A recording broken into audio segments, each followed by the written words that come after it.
একটানা 2 দিনের বৃষ্টি, বিকেল 3টা পর্যন্ত 24 ঘন্টায় রেকর্ড 412 মিলিমিটার বৃষ্টি, যা 30 বছরের রেকর্ড। এমন অতি ভারী বৃষ্টি সাম্প্রতিক সময়ে দেখেনি চট্টগ্রামবাসী।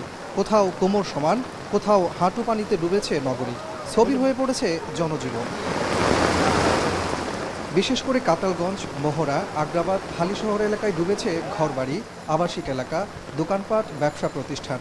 সড়কে পানি ওঠে ও গাছ পড়ে সাময়িক বন্ধ হয়ে যায় যান চলাচল। বন্ধ ঘোষণা করা হয় বেশিরভাগ শিক্ষা প্রতিষ্ঠান। তবে জলাবদ্ধতার জন্য যত্রতত্র ময়লা ফেলাকে দুষছেন চসিক মেয়র। আরও সচেতন হতে হবে। এখানে টুকরি পর্যন্ত নালাতে পাওয়া গেছে, টুকরির মধ্যে পলিথিন, প্লাস্টিক, ককশিট, এবং এখানে আপনারা জানেন 6টা ক্লাব রয়েছে। এই 6টা ক্লাবের কারণে এখানে সারাক্ষণ তারা ককশিট ফেলে। রেনি সিজনকে ট্যাকেল করার জন্য 16টি কুইক রিঅ্যাকশন টিম আমরা গঠন করেছি, যেখানে এক একটা টিমে 6 জন সদস্য করে কাজ করছে, একজন ইঞ্জিনিয়ার এবং আমাদের সার্ভিং সৈনিক, সাথে আমাদের সার্ভেয়ার এবং ফোরম্যান সহ। ভারী বৃষ্টিতে চট্টগ্রামের রাঙ্গুনিয়া ও রহমাননগর, কক্সবাজার ও রাঙ্গামাটিতে দেয়াল ও পাহাড় ধসে কয়েকজনের মৃত্যু হয়েছে। নানির পিঠের উপরে ওয়ালটা ছিল, বাচ্চাগুলো পিঠের নিচে, বুকের নিচে ছিল, তো ওগুলার আমরা কোন রকম বের করতে পারছি, কিন্তু ওনার উপরে বিম পড়ছে, বিম পড়াতে আমরা আর কিছু করতে পারিনি।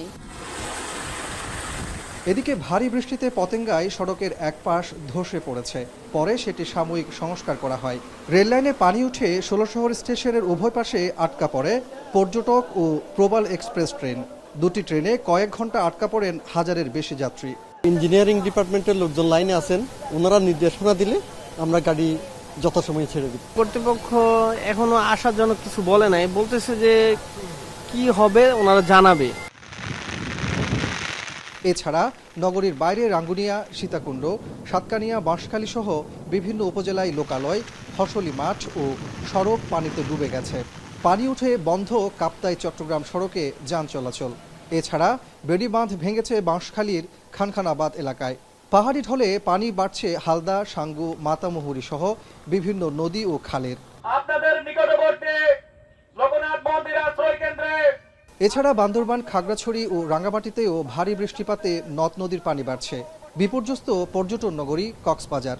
সদর উপজেলা উখিয়ার, হলদিয়া পালং, টেকনাফ, রামুর বেশ কয়েকটি এলাকা ও সড়ক ডুবে গেছে। সাজেক পর্যটন কেন্দ্র বন্ধ ঘোষণা করেছে জেলা প্রশাসন। এদিকে চট্টগ্রাম বহির্নোঙরে পণ্য খালাস বন্ধ রয়েছে। বিমানবন্দরে নামতে না পেরে ঢাকা ফিরে গেছে 3টি ফ্লাইট। আর কক্সবাজারের মাতারবাড়িতে এলএনজি টার্মিনালে 300 মিলিয়ন ঘনফুট গ্যাস সরবরাহ কমায় নগরীতে স্বল্প চাপ থাকবে বলে জানিয়েছে কর্ণফুলী গ্যাস কর্তৃপক্ষ। অন্যদিকে আবহাওয়া অফিস জানিয়েছে আরও একদিন চট্টগ্রামে ভারী বৃষ্টিপাত ও পাহাড় ধসের শঙ্কা রয়েছে। কাজী মাহফুজ, এখন চট্টগ্রাম।